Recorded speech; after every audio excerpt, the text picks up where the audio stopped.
but like I think it's shown time and time again that in order for any of us to help others, that we need to first be grounded in our own understanding of the topic. So if I was to apply what we just went through, I would say that definitely, just like any situation, you'd have to assess like what's really going on, right?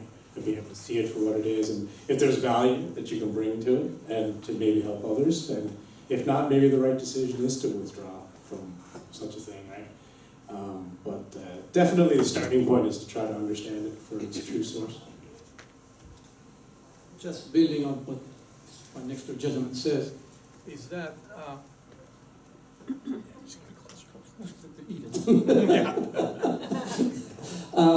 usually the conflict, if you're not careful how to respond, it leads to the contention. So that is escalating, and it doesn't give a good result. So the best thing is what you hear, to reflect on what you hear and think before you respond quickly. Through that, you may respond in such a way that you change the mind of that person who came very strongly. So that is really important, to be patient. As Allah says, be patient, for thy Lord is patient. So if we do something every day and God is going to react to what we do, well, we won't be here, because He's not going to accept any of things that we are doing on this earth. So He is patient, and we need to be patient with each other.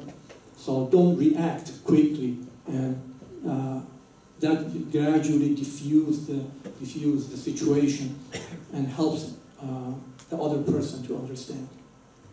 I don't know if I give you answer or not, but very good. Thank you. Thank you. Thank you all. Any other questions? I had a question for yourself. yeah, Yeah. you're gonna go there. I was wondering about consultation. Right. Could you just elaborate that on that a little bit more? Like you said the word debate as well afterwards, but do you mean to consult with others that are involved in the same? Yeah, certainly. When we use the consultation or consult, it sets the tone that you are talking with each other respectfully, and you are valuing the opinion of that person. Okay. When you are debating, you're rejecting. You're telling. That's why I don't agree with you. I don't accept what you're saying. So that's the difference. So consultation, that you are valuing each other's point, and then you reflect, then you take action. Quite handy for Terrence's question. Yeah. You consult, reflect, action. Then it comes back, action, reflect, consultation. So it's all related to each other. So, and once you reflect on that, even though you may not agree with the opinion of someone else, but you may just get something out of that opinion. So that's why I ask you a question to think. And when we are talking to each other, we need to, again, reflect and think of words that really sets the tone and engage the person to the conversation. But if we are just debating with each other, well, eventually the person will get up and leave. And there is no point to any of this. And we don't achieve the goal that we gathered here to talk to each other. So if we are here, for example, telling each other, now I am better than you, and you say, oh, I'm better than you, well, I mean, you're not going to achieve anything. the conflict is just keep going on and on and on. But we are respecting each other through this learning process. We may not agree with everything that we say, but we respect. And that is the process. Can I? Sure. Thank you, and thank you to all of the speakers. I'd like to hear from all 6 on this one, but I'm given that there are 3 of you there. Picking up on the common statement I heard this morning from everyone was like the goodness of all humanity. So my question is, where does political action fit in with all of your perspectives in relation to working not confrontationally, but cooperatively, collaboratively, consultatively, with those in leadership to basically remind them of the common good of humanity. Therefore, poverty needs to be addressed, climate change needs to be addressed, etc.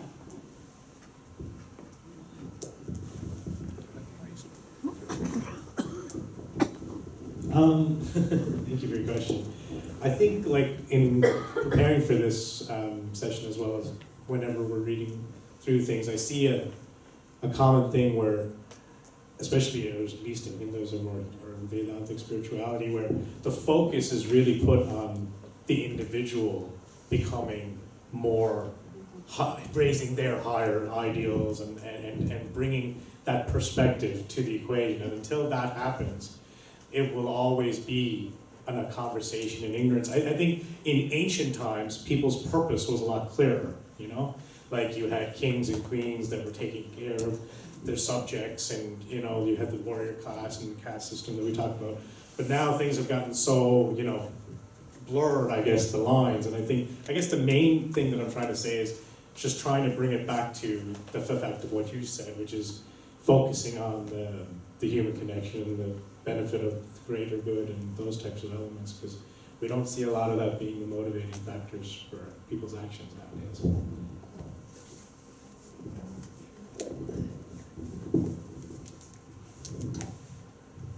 For me, it has to do with, there's an organization that I can send a little bit of money to every month, very little bit of money, but, you know, that I can support, that resonates with my values, like what they are doing, what they're representing, is all of the things that I think are important, that I can contribute something to them on an ongoing basis. That's one thing. If there's something happening locally, like a particular rally, and I feel it's really important, then I can participate in that type of thing. I'm not a very political person beyond those examples, but I think you mentioned like people in leadership positions, so it could be the Minister of Health and Community Services, for example. If it's someone I know, I can, you know, I can represent something that might be helpful, you know, to someone like that as well, right? Not trying to achieve a particular goal, but just even belief in basic goodness and examples of how that comes up in life, you know, can be really helpful, right? So those are the things that occur to me. Okay. I need to explain something before I answer. That is, you mentioned about the political involvement. As a Baha'i faith separates the religion from the politics, because religion says something that politics does different thing. However, we cooperate and collaborate with the government. We are faithful and obedient to the government, and also we have an Office of External Affairs at the federal level, at the provincial level, and the international level, works with the government. And if there are concerns in the community, in the society, brings it to the governments who are the governing body of the country and explain to it. And if something happens, pay attention, we thank them. If it didn't happen, still we thank them that they listen to us. We don't confront them. We don't go on the street, protest them. That why they didn't do that, you should have done that. We just raise the concerns and put the trust on God's hand and pray for them, that they can change their mind, change their heart, they can do something for the nation, for the international, for the all human beings. Let me explain something else, since you brought this one. As we all says, humanity, oneness of humanity, we are all the same, no matter where we are living. If something happens in one corner of the world, it will affect all of the humanities. And a simple example is, if you have a small cut on your finger, the whole body feels it. You cannot deny it, because you know, until all the body comes to help that cut to heal it, and then you are at ease. The same thing with the humanity. And if one nation is in agony, the whole world is in agony. And Baha'is do not confront. They just brings the awareness to the authority, and if authority took action, we thank them. If they didn't, we thank them again for listening.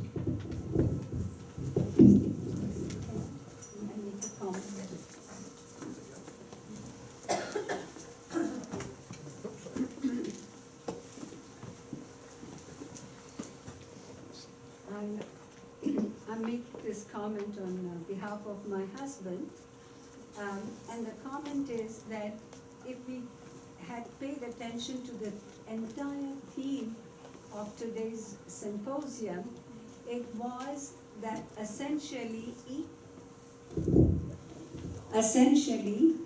we are all divine. And however, we are not, that is not our identity. Each one of us, when we spoke, our identity was Christianity, was Islam, was Hindu or Vedantist. We carry that identity to the forefront rather than the divine entity which we are.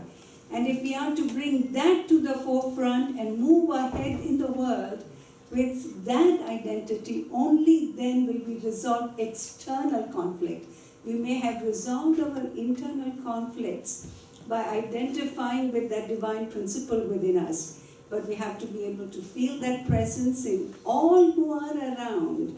And that will only come when institutions like this temple, like the churches, like the mosques, like all other religious institutions, give that guiding vision to all their all the members of their congregation, that in a sense we are one. Put your little identities aside and keep this divine identity on the forefront. And we were thankful to have masters who gave us this vision, and we like to continue to spread that vision of theirs. Thank you.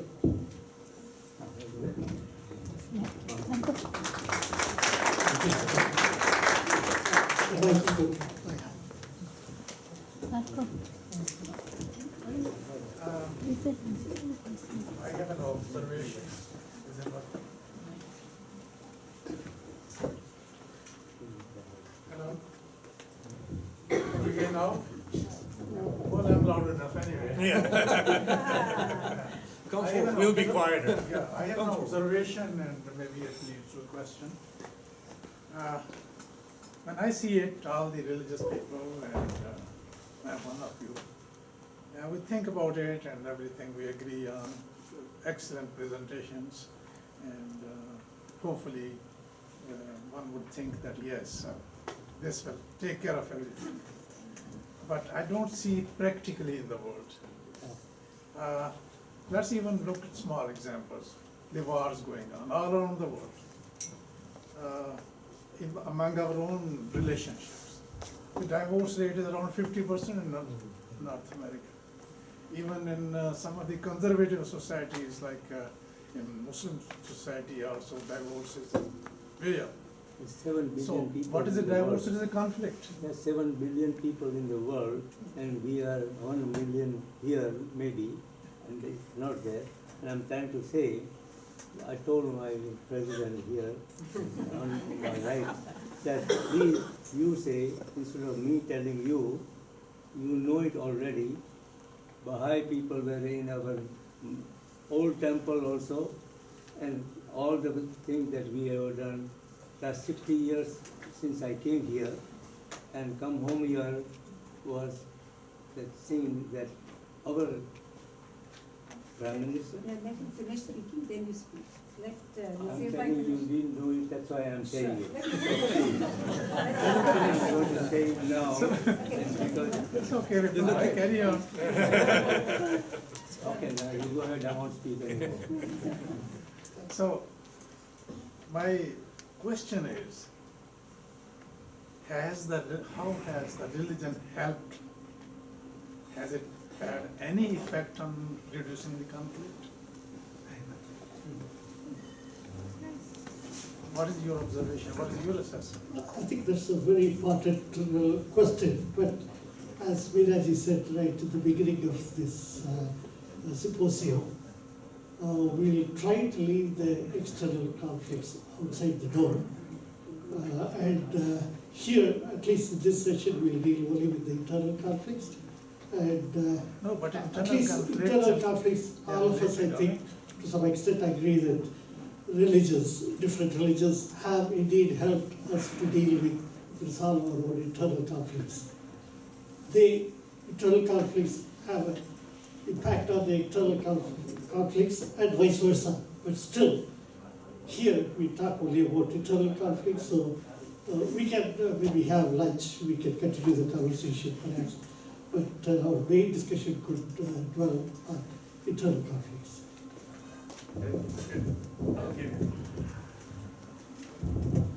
So, I'd like to make a comment on that, and I really wish to thank Nina for her statement that it comes down to vision. And from what I gather from what the speakers have said and what you asked about, we have a twofold moral purpose. The first purpose is to purify ourselves. Yes. The second purpose is to work for the betterment of the world. Now the question was asked, what is religion doing? It's not so much what is religion doing, but in which direction is religion moving? And one of the great barriers to the development of the human race has been divisions among religions. This kind of forum is exactly the solution. As this grows, it's like, we have religious forum here, a religious forum somewhere else. There's an international forum for world religions. As religions learn how to unite, which is exactly what we are doing here, that will create waves of development. And that will change the world. Once religion learns how to unite, in the way that we're doing it now, I don't mean we all become the same thing, but we all realize our common beliefs, our common ground, and we gain the vision that Nina talked about, then that will change the world. Yep. 100 years from now, people say, yes, we need religion, we have religion, religion is working for the betterment of the world, and the world is different than it was 100 years ago. So that's my response. Compassion can be contagious. Thank you, Robert. Thank you.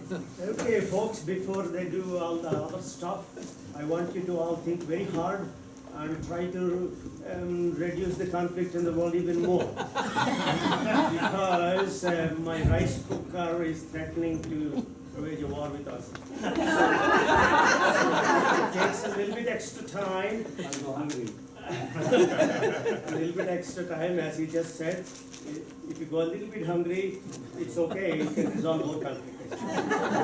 So please think of more ways of conflict resolution until my rice. Jay has those who are interested. Yeah, we can have questions at the end of the session.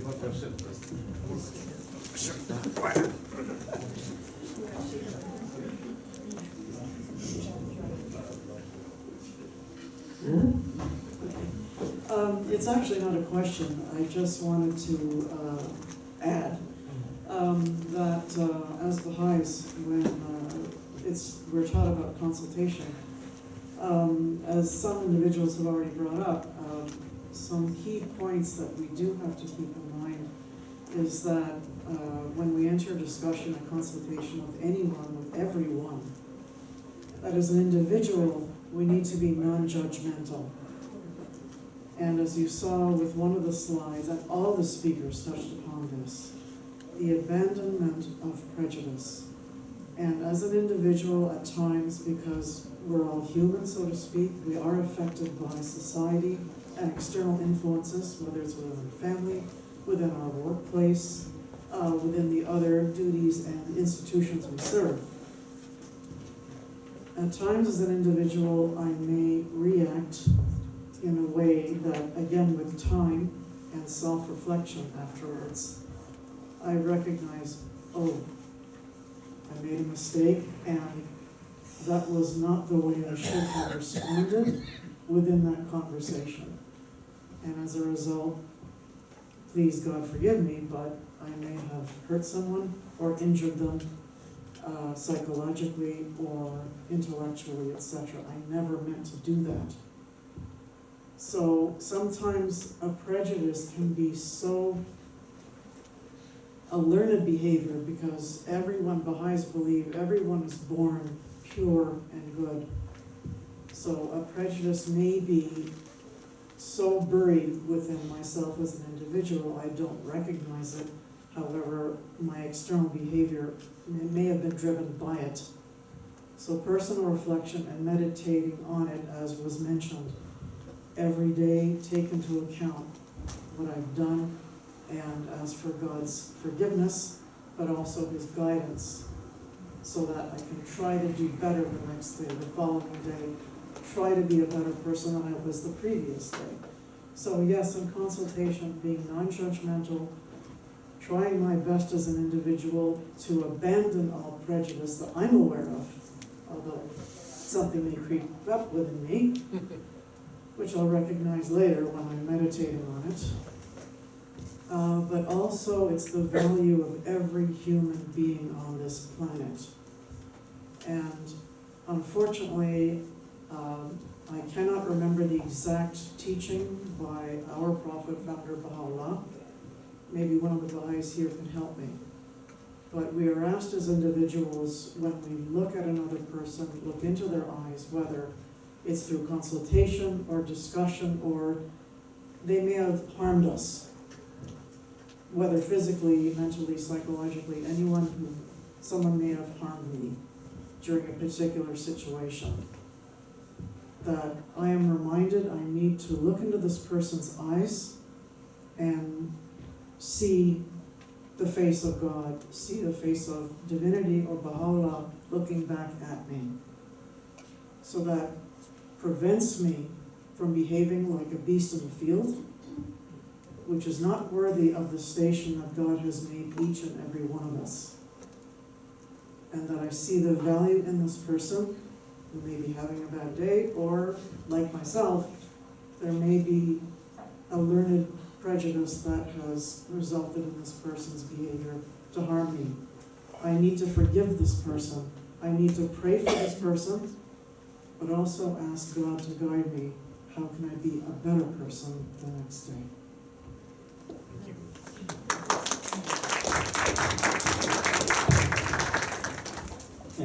After you just mentioned about the conflict resolution in a spiritual way. Yeah. One of the things I think is a conflict for everybody in life, and you know. But some of you mentioned about the development of detachment. If I was wondering if you could elaborate a bit about those things.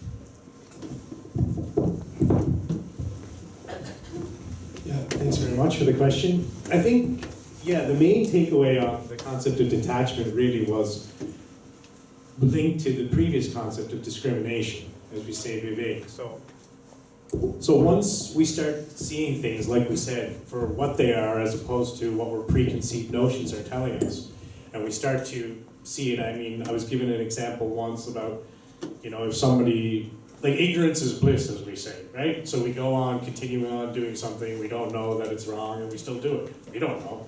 Like, say, for example, like cake is always a great analogy, but say you really like cake, you're eating cake, and in this one particular cake, if someone tells you that there's poison in it, you're not going to eat it, right? How did you become magically detached all of a sudden, right? So I think it's that concept of like eternal quest for knowledge and to be able to see things clearly. I mean, it's not easy, right? But I think the moment we understand something for what it is, we can get over it, you know? Maybe that's making sense, yeah.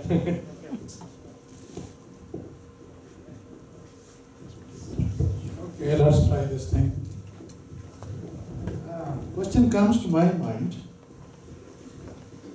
Is conflict really bad? Doesn't it lead to progress?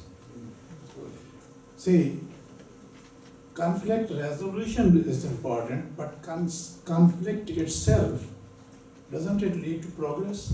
For example, one raises one concern, the other person responds, and the end result is a better situation. So one objects, the other responds, and somehow they settle in between. So conflict leads to progress or improvement in people's lives. So why are we all trying to focus on not having any conflict in life? Every action has a reaction and back and forth. That's a really good point.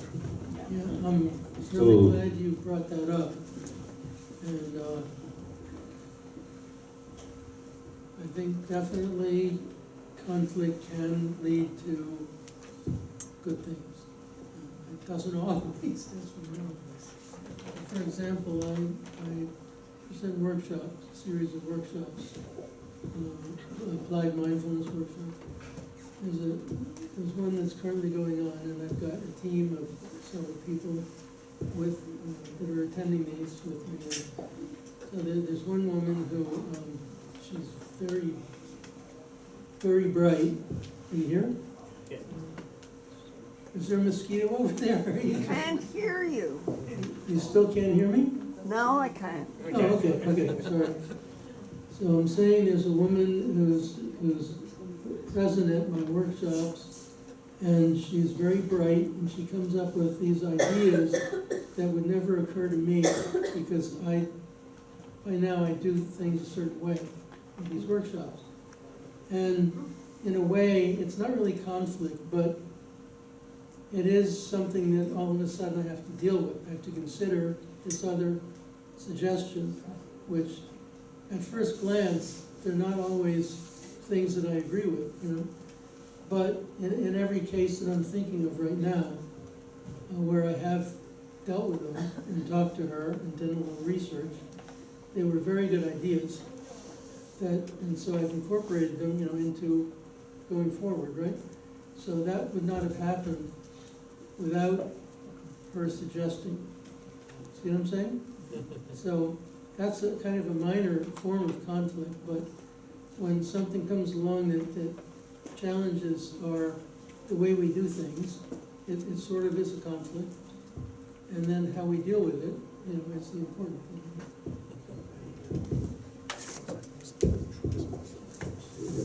Well, as I mentioned earlier, if conflict leads to the contention, is not good. Here, we are not saying that conflicts are bad. We are trying to find out through a different faith group to find out how we can overcome conflict. Walking in the spiritual path is not a paved path. We have to go through the ups and downs and learn how to maneuver and stay focused on the God's path. So, as I said earlier, if God wants to fix it, a snap of a finger can fix everything. But are we going to learn anything? No. So it sounds something like the parent. You have a children, and children constantly comes and ask you to do this, to do this, to do this, and you keep doing it. And eventually, that child is going to be dependent on you forever. He's not going to learn anything. So the God's intention is to